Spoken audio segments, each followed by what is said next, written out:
Welcome back to our farm with Eric. Right now tunafanya mambo ya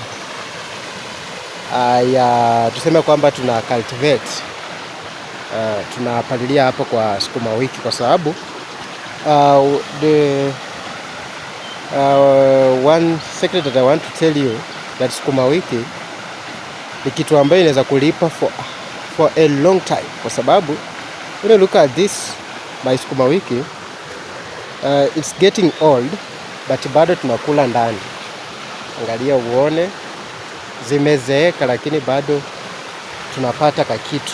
So ninajaribu kupiga tuone kama tutaweza kuachieve anything, kwa sababu mboga yako lazima iwe clean ndiposa pia upate some good results, kwa sababu when you look at mboga zako zikiwa chafu zinachangia zaidi zizeeke kwa haraka. Kwa sababu hizi zetu sasa hivi najaribu kurudia ndani ili tuone kwamba tunapata mazao yale ambayo ni mazuri na yale ambayo yatavutia zaidi.